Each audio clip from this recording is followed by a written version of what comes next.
থেকেই অপেক্ষা করছেন যার বক্তব্য শোনার জন্য। এই মুহূর্তে বক্তব্য আছেন শেরপুর ১৭ আসনের ধানের শীষের মনোনীত প্রার্থী, শেরপুর জেলা বিএনপির বিপ্লবী যুগ্ম আহ্বায়ক, 18 সালের ধানের শীষের সর্বকনিষ্ঠ প্রার্থী, শেরপুরের আগামী দিনের উন্নয়নের হাতিয়ার ডাক্তার শামসিরাজউদ্দিন প্রিয়াঙ্কা।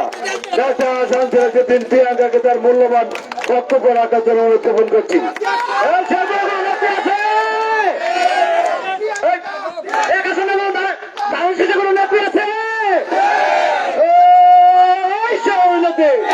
প্রিয়াঙ্কা সবার আসনে সবাই বলে জি হলো না ধানের শীষে খালেদা জিয়ার তারেক রহমানের জেলা বিএনপির অধ্যক্ষের সাইফুল ভাইয়ের সদর আসনের প্রিয়াঙ্কা সবাই ধরে প্রিয়াঙ্কা।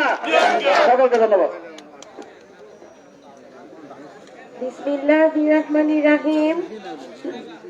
আজকে এই বেতমারি ঘুঘুরাকান্দি ইউনিয়নের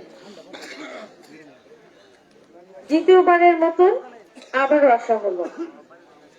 তো আমার সাথে আজকে আপনারা যারা উপস্থিত আছেন, আমি আশা করি সেই দিনও আপনারাই ছিলেন দুঃসময়, এবং আমার সাথে আমার আশেপাশে যারা জেলা বিএনপির, ওয়ার্ড বিএনপির, ইউনিয়ন বিএনপির, থানার নেতৃবৃন্দ আছেন, তাদের কেউ হয়তো বা জেলে ছিল, কেউ বাইরে ছিল। সব দিক থেকে আমি খুব ভাগ্যবান যে আমি জেলার, থানার, শহর, ইউনিয়ন, ওয়ার্ডের প্রত্যেকটা আমার প্রাণপ্রিয় চাচাদের, যারা আমার বাবার সহকর্মী এবং যারা আমার সামনে উপস্থিত আছেন, আপনারা ওয়ার্ডের কর্মী, ইউনিয়নের কর্মী থেকে শুরু করে প্রত্যেক এবং সাধারণ জনগণ, সাধারণ সর্বস্তরের মা বোনেরা আমার পাশে ছিলেন। আমি আপনাদের সকলকে সালাম জানাই, আসসালামু আলাইকুম। আপনারা জানেন যে কিছুক্ষণ আগে আব্বু আমাকে নিয়ে অনেক কথা বলে গেল, প্রশংসা করলো। তা আমিও ভেবেছি এখন থেকে আসলে ধানের শীষের ভোট চাওয়ার পাশাপাশি আমার জীবনের না বলা কিছু কথা আপনাদের সাথে শেয়ার করব। এটা দরকার আছে, এই কারণেই দরকার যে ধানের শীষের এক একটা কর্মী বা ধানের শীষের এক একটা প্রার্থী। আব্বু প্রথম যেইবার জেলে যায় সেটা ছিল 2018 সালের ফেব্রুয়ারি মাস, যে মাসে আমাদের দেশনেত্রী বেগম খালেদা জিয়াকেও জেলে নেওয়া হয়, মনে আছে আপনাদের? তো সেইবার কিন্তু আব্বু যে জেলে যায় এটা আমি জানতাম না, আমি একদমই জানি না। তিনি মনে হয় সেই সময় দীর্ঘ 21 দিন ছিলেন না, কিন্তু আমি জানতাম না। 2018 সালের জানুয়ারি মাসে আমার বিয়ে হয় এবং ফেব্রুয়ারি মাসে আব্বু জেলে যায়। তো যাই হোক, আব্বু কোনোভাবেই জানায় নাই। আর আমরা সবসময় খুবই আমার মেডিকেল জীবনে, মেডিকেল লাইফে সবসময় আমি আব্বুকে কখনো পাই নাই। মানে দিনে তো আমি এমনি পড়াশোনা করতাম, সারাদিন আমাদের পড়তে হইতো, কিন্তু রাতের বেলা আব্বুকে আমি প্রায় বাসায় দেখতাম না, প্রায় সময় উনি ছিলেন না। তো এটাতে অভ্যস্ত আর কি। তো আমি ভাবছি যে ওই ফেব্রুয়ারি মাসটা আব্বু হয়তো বা শেরপুর অনেক ব্যস্ত, তাই ফোনে কথা হচ্ছে না। তো এই যে 21 দিন উনি জেলে ছিলেন, এটা আমার মা জানতো, এটা আমার হাজবেন্ড জানতো, আমার শ্বশুর বাড়ির সবাই জানতো, কিন্তু আমি জানতাম না। যাই হোক, তো আব্বু সবাইকে বলে একটা কথাই বলে দিয়েছিল, আমার মেয়ে যেন না জানে, কারণ মেয়ে জানলে আমি কিন্তু সাথে সাথে দৌড়ে শেরপুর সদরে চলে আসতাম। তাহলে আসলে আগে থেকে উপকার হতো। আমি সদরের আমার সকল চাচাদের, চাচিদের, আত্মীয় স্বজন যা আছে আমার সকলের সাথে আবার শুধু পলিটিক্যাল একটা পরিচয় হইতো, তাই না? তো সেটা কিন্তু আমার জন্য 18 সালে যখন ডিসেম্বরে নির্বাচন করতে আসে, এটা একটা বিপদ ছিল, ঠিক তো? আচ্ছা, পরবর্তীতে আপু যেইবার নির্বাচনের 4 মাস আগে অগাস্ট মাসে জেলে গেল, সেইবারও আপু আমাকে জানায় নাই। তখন আমি আবার কক্সবাজার ছিলাম, আমার হাজবেন্ড জানতো, আব্বু, আম্মু, শ্বশুর শাশুড়ি সবাই জানতো, আমি আর জানি না আমার বাবা জেলে। তা আমি 2 দিন যাবত আমার বাবাকে ফোন দিতেছি কক্সবাজার থেকে, আব্বু তার ফোন ধরে না। তারপরে যাই হোক, ভুলি ভালা কথা দিয়ে মানুষজন আমাকে বুঝায়, আমি বুঝে যাই। ঢাকায় এসে মার কাছে শুনি যে আব্বু জেলে। এই যে জীবনে আমার দুঃখ দুর্দশা শুরু হইলো, তার পরবর্তীতে 2018 সালের নভেম্বরের 5 তারিখে বর্তমানে যেটা বাংলাদেশ মেডিকেল ইউনিভার্সিটি, সেটার সেই বিশ্ববিদ্যালয়ের নাম ছিল বঙ্গবন্ধু শেখ মুজিব মেডিকেল বিশ্ববিদ্যালয়, বিএসএমএম যেটাকে বলে। তো সেই বিএসএমএম এর আন্ডারে একটা পরীক্ষা হয়। তা আমার নভেম্বরের 3 অথবা 4 তারিখে পরীক্ষা ছিল। কিন্তু তার আগেই আব্বু বলল, যখন কোর্টে আসলো, জামিন চাইতে আসে না, বিভিন্ন সময় কোর্টে হাজিরা দিতে আসে, তো জেলখানা থেকে যখন গেল কোর্টে, তখন আব্বু বলল যে তোমার এবার নির্বাচন করতে হবে। আমি তো তখন আকাশ থেকে পড়লাম, এটা কি কথা, মানে আমি তো আসলে এটাতে অভ্যস্ত না। তো এই আমার শুরু হইলো আপনাদের সাথে আমার জীবনের পথ চলা, পথযাত্রা। সেই নির্বাচন শুরু করতে করতে প্রচার প্রচারণা ভালোই চলছিল। আটকালাম কোথায় জানেন? এই ঘুঘুড়াকান্দিতে এসে। এই ঘুঘুড়াকান্দিতে এসে এমনই আটকালাম, গাড়ি ভাঙলো, আমার ভাইয়ের হাত কেটে গেল, গাড়িতে আমার মা খালা ছিল, কাঁচের টুকরা গুলা, ছোট ছোট কাঁচের টুকরা গুলা তাদের পিঠে বেঁধে গেল। আমি আর আমাদের ড্রাইভার সাহেব সামনে বসার দরুন পিছন থেকে তো সব আক্রমণ গুলো আসতেছিল, কোন রকমে আহত হইলেও বেঁচে গেছিলাম। কিন্তু যারা আহত হয়েছে তারা জানে কিভাবে তারা আহত হয়েছে। এরপর শুরু হলো আমার আরেক রকম প্রতিবাদী কণ্ঠস্বর, সেটা আপনারা সবাই দেখেছেন। এবং এই বেতমারি ঘুঘুড়াকান্দি আমার জীবনের একটা আশীর্বাদ। এটা আমি যতবার আসি ততবার বলি এবং ভবিষ্যতেও বলবো। কারণ ওই সময় আমার কাছে দুইটা অপশন ছিল। বেতমারি ঘুঘুড়াকান্দি থেকে যাওয়ার পথে জামালপুর হয়ে ঢাকায় যাওয়া যেত, ঠিক আছে? অনেকেই আমাকে ঢাকা থেকে, তো আমি যখন লাইভ করতেছি অনেকেই কিন্তু আমাকে পরামর্শ দিচ্ছিল ঢাকায় চলে আসো। আমি বলছি না, আমি এই মাঠে নামছি, এটা শেষটা দেখার আমার বাকি আছে, এটা আমি দেখতে চাই শেষ পর্যন্ত। তারপরে আমি তার পিছু পা হলাম না, আমি ডিরেক্ট সদরে সেই আমাদের ডিসি অফিসের সামনে চলে গেলাম লাইভ করতে করতে। এবং আমার প্রতিবাদ আপনারা সবাই দেখেছেন। সেই বক্তব্যে আজকে আমি আর যেতে চাই না। সেখান থেকে আমার অনেক আত্মীয় স্বজন অ্যারেস্ট হলো, তারপরে দলের নেতা কর্মীরা অ্যারেস্ট হলো, হ্যাঁ, আমাদের প্রধান নির্বাচনী এজেন্ট অ্যারেস্ট হলো। মানে ডিসেম্বর মাসে নির্বাচনে যখন নামি তখন এক হাত আর এক পা আমার কাটাই ছিল, কারণ অনেক নেতা কর্মী জেলে। আর ওই 24শে ডিসেম্বর পর আমার 4 হাত পাই কেটে ফেলা হলো। মানে আমার ঘোরার মতন আর কাউকে নিয়ে যাওয়ার মানুষ নাই। তখন আমি বের হলাম কাদেরকে নিয়ে জানেন? যে মানুষদের কথা অবদান স্বীকার না করলেই না, তারা হলেন আমার মা এবং আমার এই মহিলা দলের নেতৃবৃন্দরা। এদেরকে নিয়ে আমি তখন রাস্তায় 5 জন 10 জন 20 জন করে যখন গেলাম, আমার পথসভায় 500 থেকে 1000 মানুষ হয়ে গেল। এবং তখন আমি বুঝলাম আমাদের শেরপুরের মানুষ আসলেও পরিবর্তন চায়। কাজেই এই বেতমারি ঘুঘুড়াকান্দি ইউনিয়নের আমার এবং আমাদের বিএনপির যদি কোনো শত্রু থেকে থাকে, তাহলে সেই শত্রুদের সেই সময় গাড়ি বহরে হামলা থেকে শুরু করে যে বা যাহারা যাই করুক না কেন, আমি আগের বারও বলছি, এবারও বলতেছি, আমি মন থেকে আপনাদের ক্ষমা করে দিয়েছি।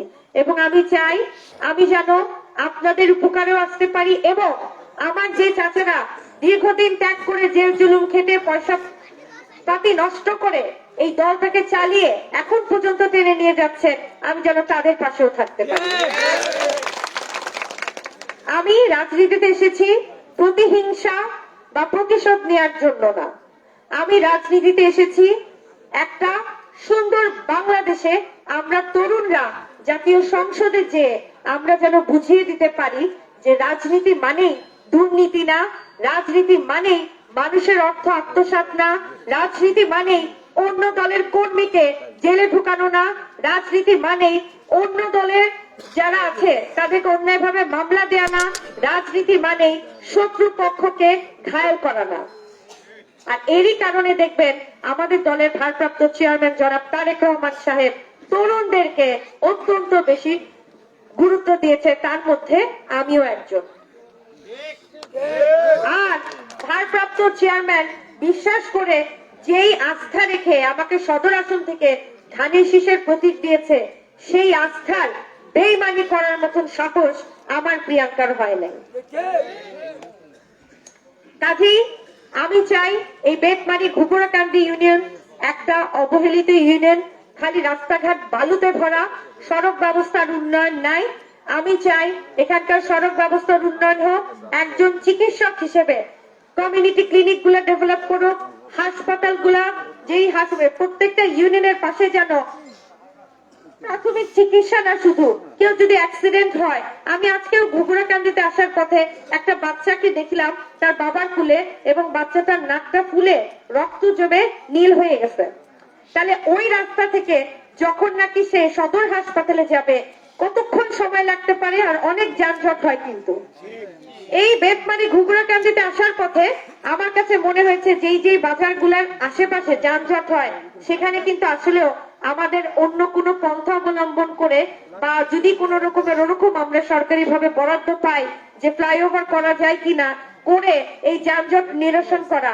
কারণ আমাদের যেই সন্তানরা, আমার যেই চাচারা চাচিরা অসুস্থ, তাদেরকে এখান থেকে সদর হাসপাতালে নেওয়ার পথে অনেকেই মারা গেছে। আছে না এখানে? আছে তো? একজন চিকিৎসক হিসেবে এই জিনিসগুলা কিন্তু আমি প্রতিনিয়ত ঢাকা মেডিকেলে দেখে আসি, রুগী আস্তে আস্তেই মারা গেল হাসপাতালে। তাহলে এই যে রাস্তার মধ্যে মৃত্যুটা, এটা একটা পরিবারের জন্য কতটা কষ্টদায়ক সেটা শুধুমাত্র সেই পরিবারই জানে।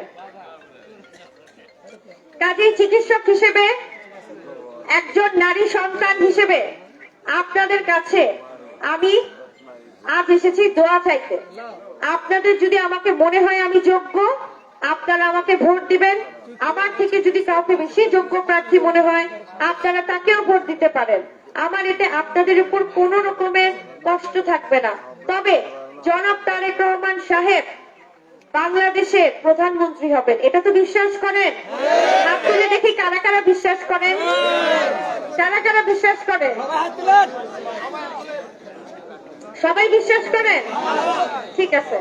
তাহলে তারেক রহমান সাহেবের যদি একটা প্রতিনিধি শেরপুর সদর 1 আসনে না থাকে, 40 বছরের মতন আমরা আবার পিছায় থাকবো না। আমার মা খালাদের মুখে একটা প্রশ্ন আমরা শুনি যে আপনারা তো প্রত্যেকবার নির্বাচনের আগেই ভোট চান, ভোট পাওয়ার পর আবার ভুলে যান। আপনারা না, আমাদেরকে আপনারা বললে ভুল হবে। আপনাদের এই ইতিহাস জানতে হবে।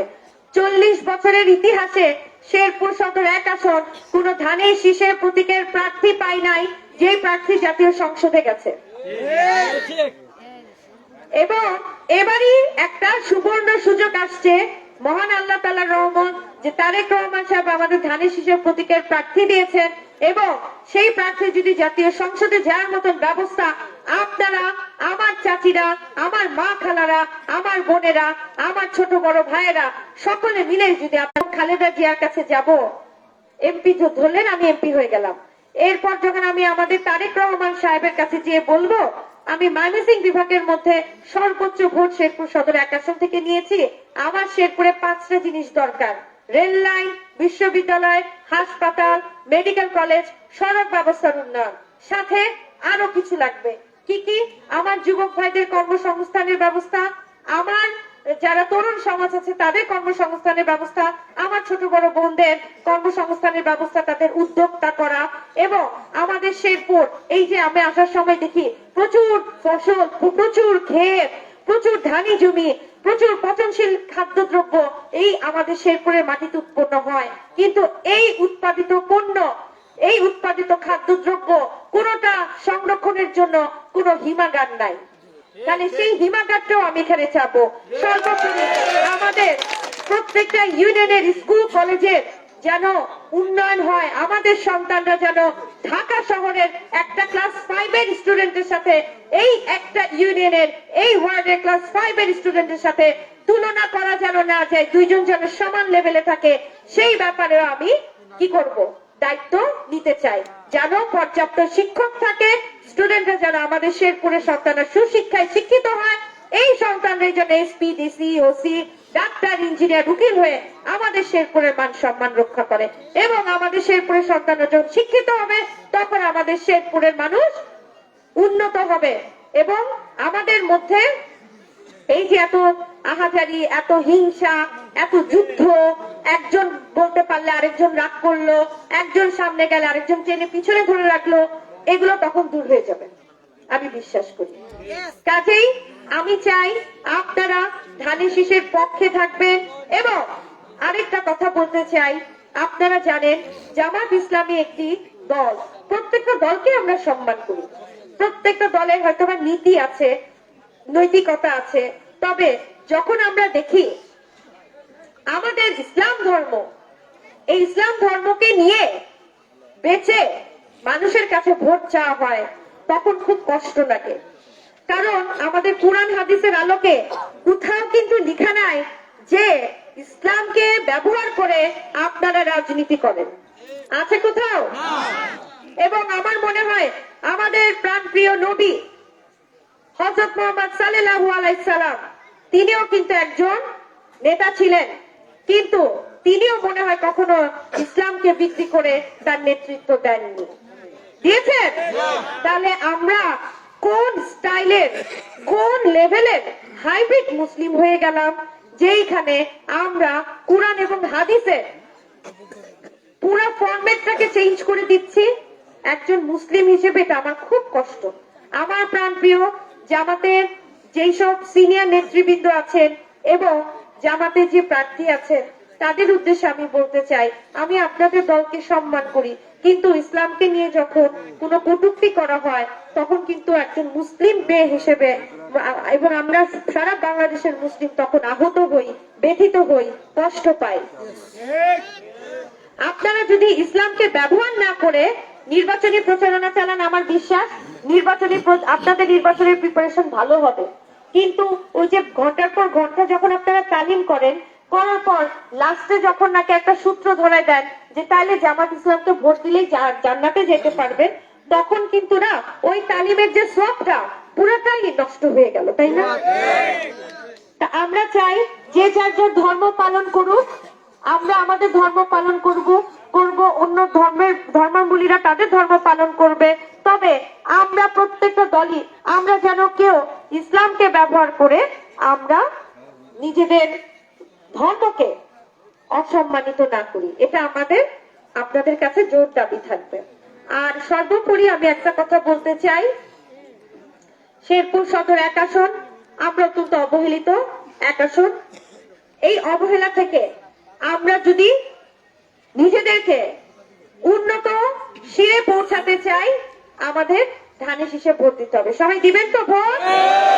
সবাই। এবং এখানকার যারা আমার চাচারা আসছেন, তারা আমার চাচিদেরকে আমার সালাম দিবেন, বলবেন প্রিয়াঙ্কা আপনাদেরকে সালাম দিছে। এবং বাড়ি বাড়ি যে চাচিরা এবার ভোট চাবে, পারবে না? দীর্ঘদিন রাজনীতি করছেন, কষ্ট করছেন, এখন চাচিদের দিক খাটাইলে সমস্যা? চাচিরা করবে না? আমার প্রিয়াঙ্কার জন্য করবে তো? ধানের শীষের জন্য করবে? দেশনেত্রী বেগম খালেদা জিয়ার জন্য করবে? জনাব তারেক রহমানের জন্য করবে? আমাদের সদর 1 আসনের জন্য করবে? যদি করে থাকে তাহলে বিজয় আমাদের আসবেই ইনশাআল্লাহ। চলেন আমরা এই খোলা আকাশের নিচে একবার সকলে একসাথে ইনশাআল্লাহ বলি, এত জোরে ইনশাআল্লাহ বলি যেন আল্লাহর আরশ পর্যন্ত পৌঁছায়। ঠিক আছে? বলবো? আমার সাথেই বলবেন আপনারা, ইনশাআল্লাহ, ইনশাআল্লাহ, ইনশাআল্লাহ। ধানের শীষের বিজয় হবেই হবে ইনশাআল্লাহ। আমি আর বক্তব্য দীর্ঘ করব না। শহীদ জিয়া, খালেদা জিয়া, তারেক রহমান, লাস্টে মার্কা মোদের, মার্কা মোদের, মার্কা মোদের। জোর হলো না, জোরে বলো, জোরসে বলো, আরো জোরে। ধানের শীষ, ধানের শীষ। ছাত্র দলে, যুব দলে, স্বেচ্ছাসেবক দলে, মহিলা দলে, সকলের পেট মারি, ঘুঘরাকান্দি, চরকাচ্চর। সকলকে ধন্যবাদ। আসসালামু আলাইকুম।